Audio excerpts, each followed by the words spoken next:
La rupture amoureuse. Comment aller mieux dans son quotidien? Bonjour à tous et bienvenue sur ma chaîne Esther Valentin, votre coach en bien-être et développement personnel. Et aujourd'hui, on va voir ensemble 5 points qui vous permettront d'aller mieux dans votre quotidien, à mettre en place dans votre quotidien pour aller mieux après une rupture amoureuse. Déjà, pourquoi je parle de quotidien? Parce qu'en fait, aucune grande étape de la vie, aucune grande action, aucune grande démarche, aucun grand résultat tout simplement n'est obtenu avec simplement une grande action. Je m'explique mieux. En fait, tout grand résultat est obtenu par la répétition de petites actions du quotidien. On met en place des petites choses praticables tous les jours et c'est la répétition, c'est la constance qui va faire qu'on obtient un grand résultat. Il n'y a aucun grand événement de la vie qui d'un seul coup vous permette de réussir, que ce soit dans le milieu du travail, le milieu sentimental, affectif. Jamais on obtient quelque chose avec un seul grand événement impactant. C'est toujours les plus grands résultats qui sont obtenus dans la répétition de petites actions. Cette régularité mène vraiment à la réalisation de votre objectif. Et là, l'objectif, c'est d'aller mieux. Et là, l'objectif, c'est vraiment de plus avoir toutes ces émotions négatives et de traverser au mieux la situation et le plus vite possible. Donc, on s'occupe de son quotidien et on met en place tout de suite, tous les jours, ces petites actions. La première, mangez bien, dormez bien et faites de l'activité physique. Ça va vous sembler très banal, vous avez l'impression d'entendre ce conseil tous les jours, même sans traverser cette situation, mais là, je vais vraiment insister. Parce que c'est simplement un mode de vie sain. C'est dans l'alimentation, dans le sommeil et dans la pratique d'une dépense physique qu'on va avoir le corps et l'esprit en pleine santé. Et c'est particulièrement dans un contexte difficile, dans une situation difficile de sa vie que l'on traverse, que c'est extrêmement important d'avoir une vie saine. Vous ne pouvez pas rajouter de problèmes supplémentaires à ce que vous vivez. Vous avez déjà traversé une situation difficile. Donc il faut vraiment que vos bases, elles, soient au top.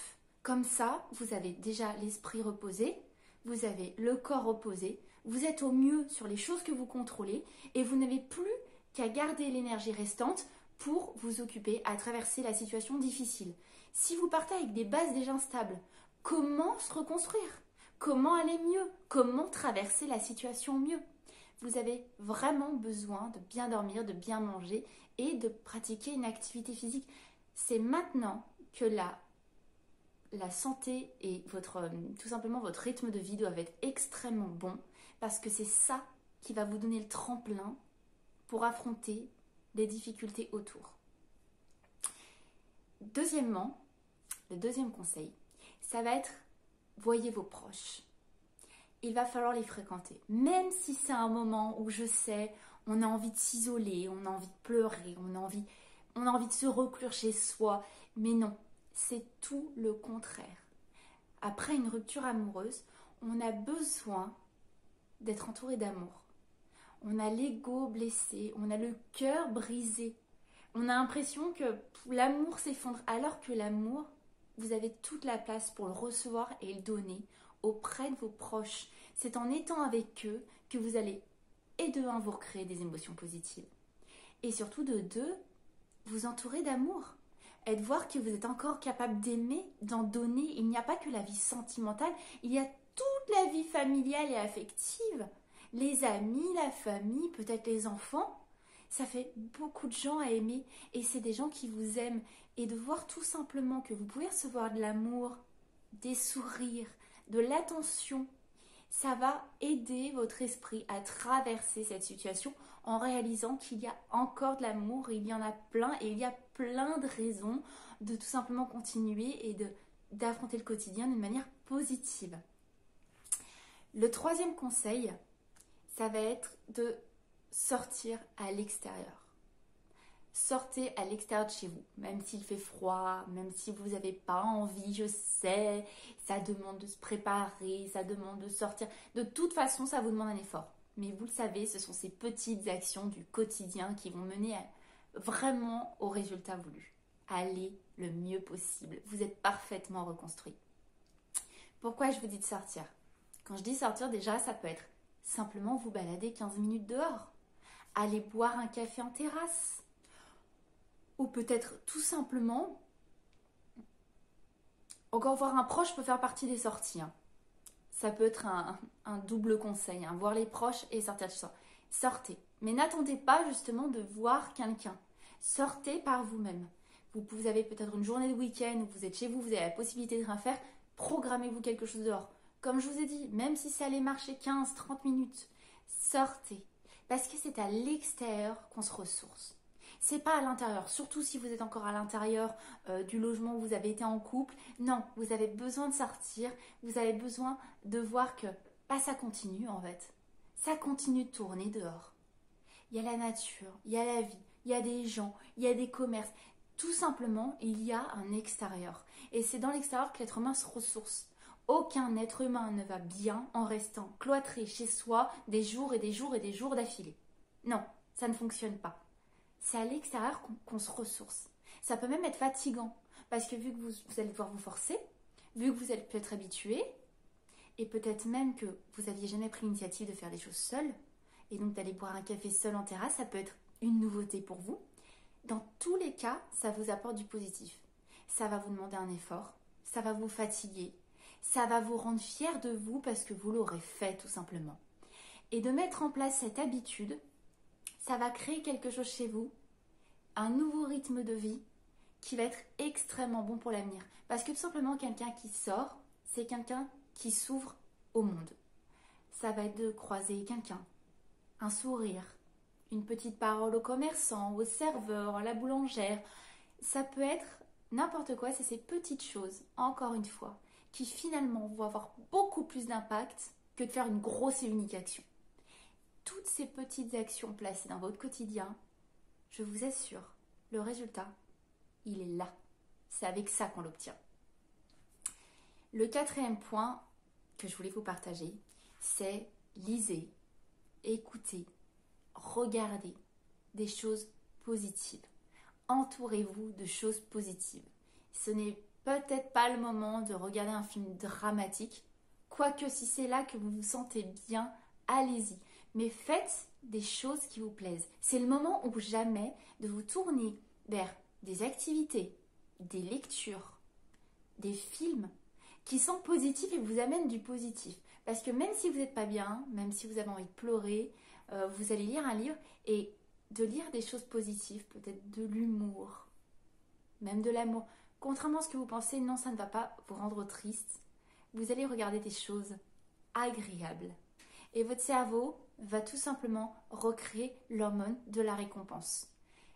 Évidemment, le but de toutes ces actions, c'est de contrebalancer.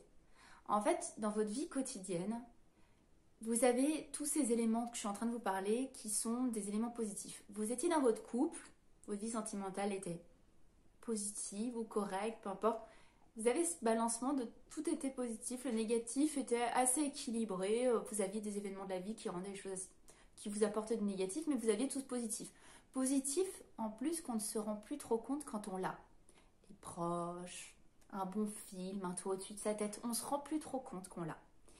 Et là, il y a cette rupture qui vous a mis énormément de négatif. Et le négatif est tellement lourd, là, il a pris le penchant énorme. Et en fait, les choses positives sont plus assez lourdes pour contrebalancer. Surtout parce qu'en plus, vous étiez habitué. Donc, il faut aller chercher ce petit quotidien, apporter tout ce positif tous les jours pour commencer à contrecarrer ce négatif jusqu'à que ça soit plus aussi gros. En fait, en plaçant tous ces petits modes de vie sains, toutes ces petites choses positives dans votre quotidien, on contrebalance ce gros négatif que vous devez surmonter. On ne fait que ça. On essaye de vous créer des nouvelles ressources. Parce que même si ces ressources, vous les aviez déjà, comme je vous ai dit, vous aviez déjà vos proches, votre famille, vos amis, on ne les voyait plus. Vous ne les voyez plus, ça faisait partie de votre quotidien. Et donc on va y rechercher, on va chercher des nouveautés, en passant par exemple par des nouvelles activités, un nouveau sport, une nouvelle activité que vous aviez envie de faire, que vous n'aviez jamais pris le temps, une randonnée, quelque chose qui vous attire, une bonne lecture, une série comique sympathique qui vous fait un peu sourire. Parce qu'en fait, on crée des ressources pour recréer une hormone de plaisir, pour contrebalancer ce négatif qui tourne en boucle dans votre tête. On a besoin de positif et de nouvelles ressources. Les ressources, ça se crée, ça va se chercher. Vous inquiétez pas. On va finir sur le 5e point, qui, j'en ai déjà parlé là juste avant, c'est tenter de nouvelles expériences. Tenter de nouvelles activités. Trouvez-vous un loisir qui vous plaît et intégrez-le dans votre quotidien. C'est le moment, vous avez du temps pour vous. L'énergie et le temps que vous consacrez à votre vie amoureuse, là, reconsacrez-le vous, c'est le moment. Donc, vous prenez, ça peut être 1 heure par semaine. Cherchez dans vos rêves que vous aviez eu, quelque chose que peut-être vous avez abandonné, que vous n'aviez jamais essayé de faire. Des cours de danse, de l'escalade, une activité, ça peut aller à la poterie, du dessin. Faites-le, intégrez-le dans votre quotidien. Quand je dis dans le quotidien, ça peut être 1 fois par semaine, 2 fois par semaine, tous les jours si vous le pouvez, ça va dépendre de l'activité. Parce que de vous amener cette nouvelle ressource de positif, ça va vous rendre fier de vous. Ça va vous montrer que vous pouvez vous occuper de vous. Ça va vous montrer qu'il y a quelque chose d'autre que cette rupture. Ce n'est que du positif. Quand on vous parle toujours d'amener des nouvelles choses, de faire des nouvelles activités, c'est parce qu'on sait très bien dans le monde du développement personnel que quand on a un gros élément négatif dans sa vie, il faut recréer des ressources à l'être humain pour qu'il revoie du positif dans sa vie. Et donc on crée des ressources. Et là, la ressource majeure, c'est de vous faire un quotidien sain. Les petites actions du quotidien vont vous montrer à quel point ça va aller et ça va très bien se passer. Et vous repartez sur des bases beaucoup plus solides qu'avant. La petite conclusion à tout ça, c'est vous ne pouvez pas mettre en place de grandes choses si vous ne partez pas sur des bases solides. Déjà, un esprit sain dans un corps sain. Et là, on a vu les aspects physiques, le sport, faire une activité, tout, et l'esprit par des lectures ou visionner quelque chose de positif, vous entourer de vos proches, créer des bonnes émotions avec vos proches, de l'amour, etc. Toute grande action ne peut pas être faite sans avoir généré ces bases solides. J'espère que cette vidéo vous a plu, que vous comprenez mieux le sens des petites actions du quotidien pour aller mieux. Je sais que peut-être vous attendiez la grande action miracle, mais sachez qu'on n'obtient rien de grand avec un seul événement unique. Toutes les grandes choses se pratiquent par des petites choses continuelles. Vous instaurez. Vous en avez l'entier pouvoir, c'est maintenant que vous devez vous prendre en main. Moi, je ne peux que vous conseiller, vous donner le chemin à suivre. Vous savez très bien que je ne vous lâche pas de toute façon. Si vous avez besoin d'un coaching pour pousser un petit peu plus loin, pour aller un petit peu plus vite dans votre reconstruction, pour aller mieux, pour aller chercher plus profondément ce dont vous avez besoin et ce que vous avez envie de faire pour aller mieux, je serais ravie de vous accompagner en coaching. Je vous laisse liker cette vidéo si elle vous a plu. Abonnez-vous pour d'autres conseils sur ce sujet. Et de toute façon, on se revoit très vite dans une prochaine vidéo. Bye bye.